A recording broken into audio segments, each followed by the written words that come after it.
পিছনে বদনাম করে। সামনে এসে আন্তরিকতা দেখানো মানুষগুলো থেকে দূরে থাকাই উত্তম, কারণ এরা প্রকাশ্য শত্রুর চাইতেও ভয়ঙ্কর। আপনার পিছনে কেউ বাজে কথা বলে 3টি কারণে। যখন তারা আপনার অবস্থায় পৌঁছাতে পারে না। আপনার যা আছে তাদের সেগুলো নেই, তারা আপনার মতো হতে চায়, কিন্তু পারে না। তুমি যা চাও তার পিছনে যদি তুমি সময় না দাও, তাহলে সেটা কখনোই তোমার হবে না। তোমার প্রয়োজনটা যদি তুমি বুঝিয়ে না বলতে পারো, তাহলে উত্তর সবসময় তোমার বিপক্ষেই আসবে। সময়ের সাথে সাথে যদি নিজের যোগ্যতা না বাড়াও, তাহলে তুমি সবসময় একই জায়গায় আটকে থাকবে। সুন্দর ও ভালো দিন তোমার কাছে আসবে না, বরং তোমারই এমন দিনের দিকে অগ্রসর হওয়া উচিত। যথাস্থানে পা রেখেছ কিনা তা আগে নিশ্চিত হও, তারপর দৃঢ়ভাবে দাঁড়াও। রোগের ভয়ে মানুষ খাওয়া ছেড়ে দেয়, কিন্তু পাপের ভয়ে মানুষ ঘৃণ্য ও অপরাধমূলক কাজ ছাড়তে পারে না। মানুষ মৃত্যু থেকে বাঁচতে চেষ্টা করে, জাহান্নাম থেকে নয়। অথচ মানুষ চেষ্টা করলে জাহান্নাম থেকে বাঁচতে পারে, মৃত্যু থেকে নয়। সমস্যাকে কখনো এড়িয়ে যেতে চাইবে না, বরং সমস্যা হলে তার মুখোমুখি দাঁড়াবে। মনে রাখবে, সমস্যাবিহীন সাফল্যে কোনো আনন্দ নেই।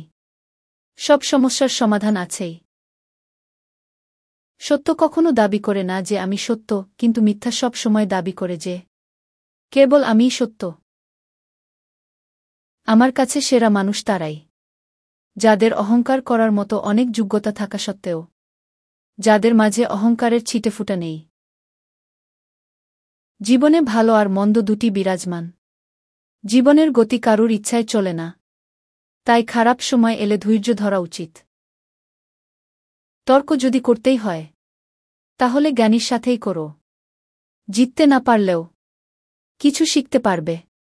মূর্খের সাথে তর্ক করার অর্থই হল নিজেকে মূর্খ হিসেবে গড়ে তোলা। কারো পতন দেখে যদি আপনার আনন্দ হয়, তাহলে বুঝে নিবেন আপনার অধপতন হয়েছে। মানুষ কখনো ইচ্ছে করে বদলায় না, কিছু মানুষের অবহেলা, কিছু স্মৃতি এবং কিছু খারাপ পরিস্থিতি ও সময় মানুষকে বদলে যেতে বাধ্য করে। মানুষ 2টা সময় চুপ করে থাকে, যখন তার কথা বলার কিছু থাকে না এবং যখন অনেক কথা থাকে, কিন্তু সে বলতে পারে না। বইয়ের পাতা শেষ করলেই কেউ শিক্ষিত হয় না। শিক্ষিত তো সে যে সবাইকে সম্মান করে। পৃথিবীতে যারা নালিশ করতে পারে না, চুপ করে থাকে, তারাই উল্টো আসামি হয়। জীবন সহজ না, জীবনকে সহজ বানিয়ে নিতে হয়। কখনো প্রার্থনা করে, কখনো অপেক্ষা করে, কখনো ক্ষমা করে, আবার কখনো এড়িয়ে চলে। জীবনের যে 7টি অভ্যাস আপনাকে স্মার্ট করে তুলবে। অতিরিক্ত কথা বলা কমিয়ে দিন। যতটুকু প্রয়োজন ঠিক ততটুকু বলার অভ্যাস করুন। যারা শব্দ করে খাবার খান, তাদের কেউ পছন্দ করে না, তাই খাবার খান নিঃশব্দে, আস্তে আস্তে। ট্রেন্ডি পোশাক পরা মানে স্মার্ট হওয়া নয়, পোশাকটা আদতে মানাচ্ছে কিনা সেটাই আসল কথা। হেসে সুন্দর করে কথা বলাও স্মার্টনেস। তাই কথায় কথায় হু হু করে হাসবেন না, এটা শুভনীয় নয়, পরিমিত হাসুন। যে কোনো পরিবেশে মানিয়ে চলাটাই স্মার্টনেস। আপনার মনের অবস্থা যদি খারাপও হয়, ভালো ব্যবহার করুন। সবার সাথে অল্পতেই বিরক্ত হবেন না বা রেগে যাবেন না। সব জায়গাতেই কিছু ন্যূনতম সৌজন্যতা মেনে চলুন।